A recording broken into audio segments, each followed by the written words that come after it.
Pikachu has the most Pokemon cards, but which Pokemon has the fewest cards? From a Pokemon that has only appeared in one set, to a Pokemon card we haven't seen in 16 years. Starting with Patrat. I love Patrat, but I can see why Patrat gets quite as much hate as it does. Compared to the legendary Bidoof, Patrat is definitely a more forgettable regional rat. However, to have not received a Pokemon card in 8 years, that just feels cruel. Patrat has had some interesting cards in its history, albeit none are very good. First appearing in Black and White base, Patrat actually had 2 of its 8 cards within the same set. And to be honest, both of these cards kinda suck. The first card in the set had 2 damage attacks with no effects, and then the second card had an attack that could do 30 damage depending on a coin flip. Coin flip attacks are not great, and so how did Pokemon fix this by the time Patrat's next card came out in Emerging Powers? Well, they didn't. They gave him the same attack. After 7 mediocre cards in 5 sets, the Pokemon Company left Patrat behind for a bit, until Guardians Rising in Sun and Moon. Like you guessed it, it was useless again. Glance would allow you to look at the top card of your opponent's deck, which sounds okay, but at the time, most people were using the same decks, and you could guess a person's deck based on the cards in their hand. You really had no reason to go looking at the top card of their deck. Honestly, all of these cards have kind of made me understand the Patrat hate. So let's move on to a Pokemon that really should not have much hate, because it's a starter Pokemon. Servine is not necessarily forgettable, but in the TCG has been very underused. Servine's actually quite an interesting study, because they did have some pretty good cards. Firstly, in Black and White, where it had a 1 energy attack that could paralyze the opponent. Moves with effects are always going to do better than those that don't. And for a middle stage Pokemon, this card's actually pretty good. Also in Black and White, Servine had one of those horizontal hollows that I personally just love. This card was even more powerful, with the 2 energy attack Ring Out that did 30 damage, would paralyze the opponent, and discarded an energy to the Pokemon it hit. So how did they continue to make such great Servine cards? Well, they didn't. The art got better, with Boundaries Crossed being one of the better Servine arts, but its move pool got worse. For 3 energy, you could do a max of 80 damage, which was kind of mid. Now, I know middle stage Pokemon are not generally there for their move pool, but you don't want something that is quite weak like this. The Pokemon Company learned the errors of their ways, as by the release of Legendary Treasures, they had given Servine back its Ring Out attack, and they even gave it a Radiant Collection card, with a 1 energy attack that could do 40 damage off a coin flip, which is not great, but it's fine. Looking back, Servine has some decent cards. So, what happened? Well, next they did a McDonald's promo, the first card from Black and White, which is fine, but then they did nothing with Servine, until X and Y Fates collide. Now, this is the Servine I actually remember. Its ability Serpentine Strangle was powerful and could change the tide of any game. It wasn't a great attacker, but as a midpoint to superior, it was fine. A coin flip paralysis isn't great, but as I said, it was fine, and it was better than nothing. And then they just forgot. They never really did anything. Servine has now not had a card since 2016. It's honestly such a huge letdown. Servine was an okay card for all Black and White, and then they just stopped making Servine cards. In 4 sets and a promo, Servine had 7 cards, the 3rd lowest of any starter, behind Quilladin and Brio. Okay, let's make a bit of a jump now to 2 Pokemon that have only had 4 cards. And I'm going to put them together as for a while they were getting cards in the same set. Archon and Tortuga. First appearing in Noble Victories, these 2 Pokemon are some of the more forgotten relics of the Black and White era of Pokemon. Some fans love these fossils, and some not really. And both of these cards in Noble Victories were kind of meh, I guess. Archon had 2 attacks. One would do 20 damage and one could do 60 damage, which for a 1 energy attack is fine. The Archon did actually have a lot of play, but not because of Archon. Rather, the Archeops that could block your opponent's Pokemon from evolving. Pokemon quickly banned the Noble Victories Archeops, and had to release another version in Plasma Blast to make up for the banned card. So Archon and Tortuga once again got cards in Plasma Blast. And these cards were interesting because they both had the same ability. Archon had Prehistoric Cool, and Tortuga had Cool of the Drum. Basically, these abilities would let you move the Pokemon from your discard pile back into your deck. They weren't really attacking Pokemon, and their evolutions were kind of mediocre now, so fans never really saw these 2 cards in any play, and so they were just kind of forgotten about in the TCG. Well, until we have to jump ahead 2 generations to Sun and Moon Unified Minds, where these 2 cards appeared together for the final time. And honestly, there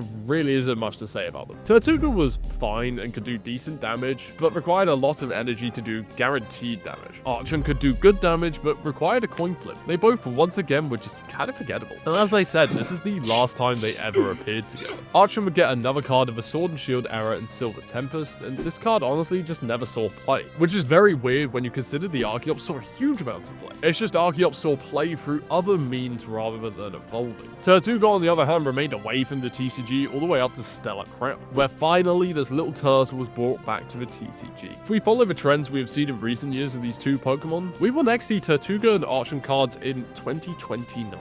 Wow. Both of these cards have had 4 cards across 4 sets. Baby Pokemon are weird in the TCG, due to, you know, being babies. They often aren't needed to evolve Pokemon into their more advanced forms. Some sets include baby Pokemon, some don't, and so a lot of baby Pokemon rarely get cards, such as Bonsly. Bonsly is a very weird Pokemon in the TCG. It first appeared in Diamond and Pearl, and Bonsly was alright. It had the ability Baby Evolution, which every baby did. This would allow you not only to evolve Bonsly, but also remove all damage from it, which for a Pokemon with 40 HP is actually quite useful. It also had the move Fake Tits, which blocked your opponent from using trainer cards and reduced damage done to Bonsly. This was a pretty clever design for a Pokemon like Bonsly, and well, that was it. Bonsly only ever got one other card in English, being in City in Flames 15 years later. So why is Bonsly this high up on the list? Well, Bonsly did actually have 2 more cards. They were just exclusive to Japan. To celebrate the 8th Pokemon movie, Bonsly had a card in the half deck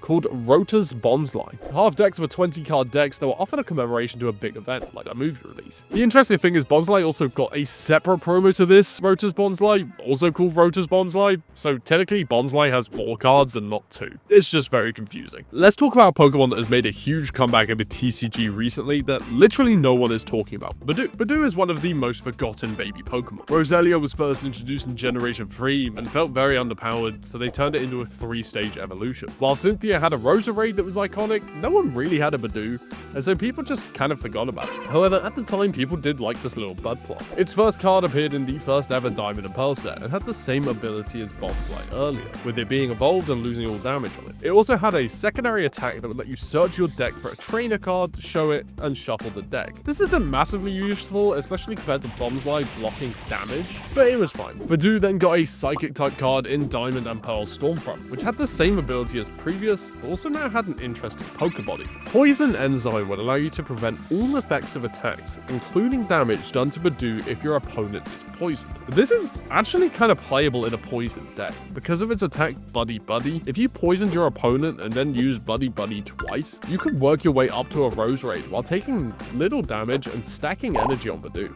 It's very situational, but in the right deck, this could have been pretty good. Unfortunately, records at the time are pretty scarce, so if you ever use this card in any way, let me know. And after Stormfront, Badoo just kind of vanished again, even more so than Bonsly ever did. For years, fans wanted another Badoo card, but we never got one, until Badoo came back in Prismatic Evolutions, where after over 15 years, he's back, and no one can get the card. Yippee! Now let's talk about a Pokemon that has not been seen for 16 years, and is massively due a comeback. Chingling. I get why Chingling has not appeared in so long.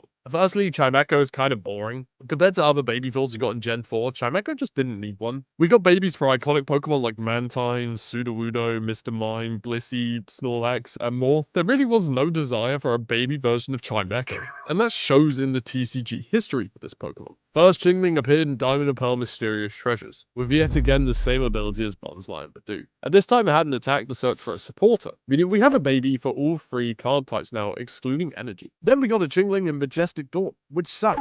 I mean, it was awful. It had the baby evolution ability again, and an ability called Uproar, which would do 10 damage off a coin flip. 10 damage on a probability chance is ridiculous. That's so stupid. And then finally, Chingling appeared for the last time in Supreme Victors, back in August of 2009. And once again, it sucked. Not quite as bad as Majestic Dawn, but still not great. In the end, Chingling got 3 Pokemon cards, which including the Majestic Dawn card is one too many. Anyway, I'm going to mash these next 3 cards together, as similar to other cards on this list, they have all been in the same sets: Tyrunt, Auroras, and Tyrantrum. I know I missed a more, and we will get to that. These cards have largely appeared throughout the same sets, with the 3 of them first appearing in X and Y Furious Fists. The Tyrunt was your standard Stage 1 fossil Pokemon. The Tyrantrum was cool because it had the attack Chew Up. This would do 60 damage, but if your opponent had any special energy attached, you could do an extra 90 damage.